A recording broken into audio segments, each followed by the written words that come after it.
Dok, ada pertanyaan dari YouTube. Dokter, saya minum Metrotexat 10 butir 1 minggu sekali.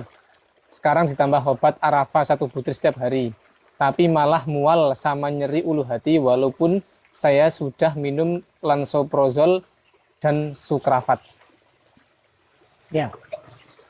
Ya, jadi ini mungkin pertanyaan yang cukup banyak ditanyakan juga ya, bahwa setelah minum obat-obatan DMARD ya, disease modifying anti rheumatic drug ya, seperti misalnya methotrexate, leflunomid ya, ataupun cyclosporin, ini memang kadang-kadang menyebabkan nyeri pada perut gitu, karena pada beberapa orang obat-obatan tersebut mengiritasi lambung ya, sehingga akan mencetuskan produksi asam lambung yang berlebihan, dan ini akan menyebabkan nyeri pada perut gitu. Bagaimana kalau sudah terjadi seperti itu? Maka kita harus waspada. Kalau sudah seperti itu, maka tidak boleh dipaksakan gitu. Karena kalau dipaksakan, yang terjadi adalah semakin lama semakin radangnya meluas dari lambungnya, terjadi gastritis erosif, terjadi penggerusan pada dinding lambung, bahkan lama-lama bisa terjadi ulkus ataupun luka pada lambung gitu. Dan ini tentu akan lebih menyebabkan jadi sulit lagi disembuhkan gitu ya. Jadi tidak boleh dipaksakan tetap minum obat-obatan tersebut gitu. Karena tentu ini akan menyebabkan menjadi tidak baik gitu ya. Nah, apa yang bisa dilakukan? Kalau sudah seperti itu, sebaiknya sampaikan kepada dokternya, dan tentu dokter akan berpikir untuk mengganti obat tersebut dengan obat-obatan yang lain yang lebih aman pada lambung. Ada banyak obat-obatan yang lebih aman pada lambung gitu ya. Atau kemudian melapisi lambung dengan obat-obatan yang lain selain lansoprazol gitu.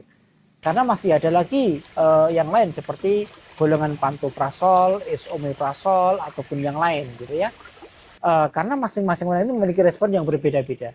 Kadang ada yang cocok dengan lansoprazol, kadang ada yang tidak dan lain sebagainya. Maka tidak boleh dipaksakan, tetap diteruskan menggunakan obat tersebut walaupun tubuh sudah memberikan alarm, sudah memberikan warning, ini loh lambung saya nggak kuat gitu. Maka tidak boleh memaksakan dengan obat-obatan tersebut. Maka dokter pun juga harus bijak untuk kemudian mengganti dengan obat-obatan yang lain. Atau bahkan mungkin bisa mengurangi dosis mungkin ya, yang kira-kira di tubuh tidak memberontak, di tubuh tidak menyebabkan nyeri pada lambungnya tersebut gitu. Karena ini perkara yang tidak bisa disepelekan gitu. Khawatirnya adalah autoimunnya tidak baik ya, masih ditambah lagi dengan masalah di lambung. Karena kalau masalah lambung dibiarkan, yang terjadi malah menjadi masalah-masalah yang lebih berat. Misalnya lambung luka nih, lambung luka, keluar darah berlebihan, terjadi buang air besarnya berdarah, muntah darah, lalu HB-nya ngedrop, maka ini akan lebih parah dibandingkan dengan autoimunnya gitu. Jadi kita mesti harus hati-hati nih ya.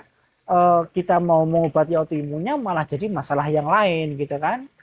Maka sebaiknya benar-benar harus hati-hati untuk dipastikan obatnya tidak menyebabkan masalah di lambung, atau mengurangi dosis agar tidak bermasalah, atau memberikan obat-obatan lain yang kira-kira bisa melapisi lambung dengan baik gitu. Tetapi kita juga mesti ingat, ada beberapa obat-obatan lambung yang menyebabkan penyerapan menjadi terganggu ya. Artinya obat-obat yang diberikan jadi tidak efektif nih. Misalnya pemberian sukralfat misalnya. Sukralfat itu mestinya diberikan ada jarak waktu sekitar setengah sampai 1 jam. Kalau diberikan bersamaan dengan obat-obatan yang lain, dia akan melapisi dinding lambung, malah jadi tidak bisa diserap gitu. Ini juga jadi masalah baru lagi gitu kan. Maka memang harus ada sebuah analisa yang komprehensif dari dokternya tersebut untuk obat apa yang diberikan, obat pendamping apa yang masih diberikan agar bisa bekerja sinergis gitu ya. Ini yang paling penting.